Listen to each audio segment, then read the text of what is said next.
The U.S. Department of Homeland Security revoked former President Biden's policy that prevented immigration and customs enforcement and Customs and Border Protection in sensitive areas such as schools and churches. That's right. I'm standing near where the Santa Lucia incident took place. As you see behind me, you can see crews are still monitoring the scene. Several wildfires are burning in Southern California. Thousands of homes destroyed by the flames, and more than 150,000 people have evacuated. I spoke to people from Los Angeles County who chose to evacuate in the Santa Ynez Valley. Fall is here, and many people are heading to their local pumpkin patch to find their perfect pick.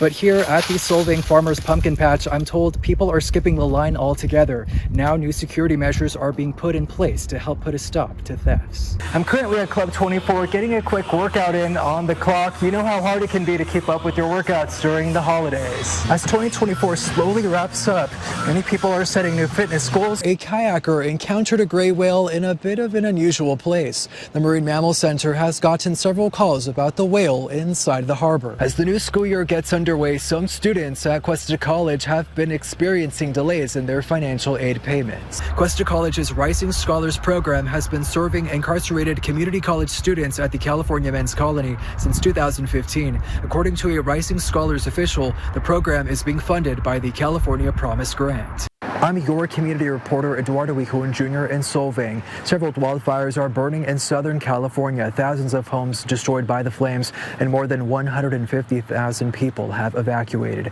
I spoke to people from Los Angeles County who chose to evacuate in the Santa Ynez Valley as the devastation from the wildfires continues to impact thousands of lives. We just needed to get out before we got any evacuation warnings. We came out last night after work, headed out and got here. Amy is from Sherman Oaks, and she decided to quickly pack her bags to escape the wildfires surrounding her community in Los Angeles County. The Palisades Fire and Kenneth Fire are not too far from where she lives. She told me it was taking a toll on her and her husband's health. We're getting a lot of smoke in our apartment. We're on the top floor, so just really, it's just hard. It's been affecting our health. My eyes are watering, burning.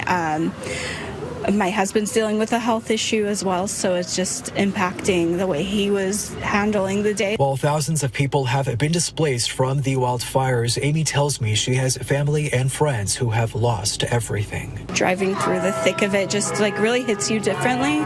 Seeing the burnt hills around you, seeing the black smoke is just, it's really depressing to see that and to know how many. I have lots of friends that lost homes and family members that lost homes, and hearing their stories has been heartbreaking. Philip Decker is staying in Solvang with his family and says wildfires in California are quite common. We see this almost every year. There's some fire somewhere, but this time it was in areas that are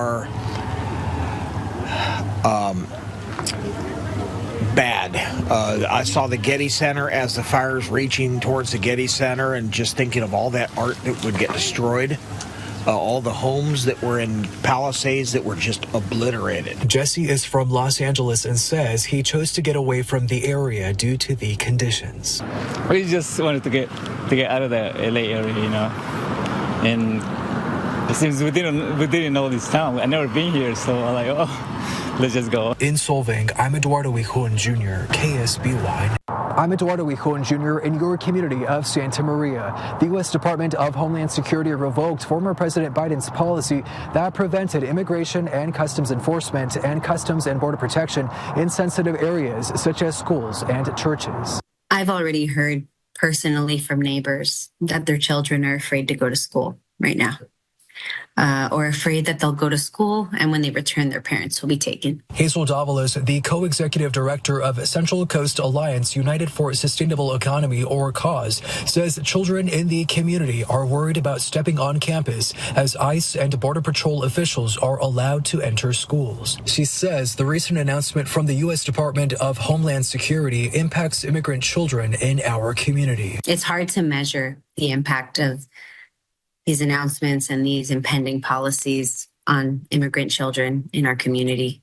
In particular, the recent announcement that schools are fair game for ICE raids. One local resident in Santa Maria shared their thoughts about these changes. Pues sí me preocupa porque por los niños sobre todo. Well, it worries me because of the children. They are small minors. Another resident tells me he hasn't seen any ICE or Border Patrol officials in Santa Maria and is not concerned at this time. No le ha visto a nadie, como está contando que va a echar migración. I haven't seen anyone. He's been saying he's going to send immigration. I haven't seen them. I reached out to the Santa Maria Joint Union High School District for comment on how they will be handling these changes. Kenny Klein, the public information officer for the district, told me the Santa Maria Joint Union High School District is committed to maintaining a safe and protected environment for all students and staff. All students are entitled to attend school and receive an education irrespective of their immigration status. During the Santa Maria Joint Union High School District's board meeting this week, the board adopted a policy in response to immigration enforcement based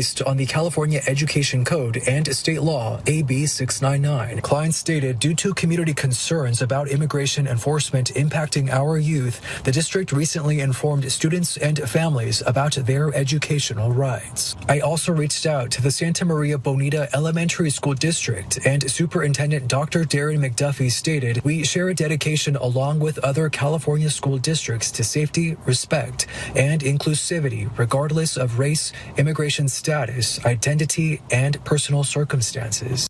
Klein also told me that the Family Educational Rights and Privacy Act of 1974 protects the privacy of all students' educational records. In Santa Maria, I'm Eduardo Huijon Jr., KSBY News.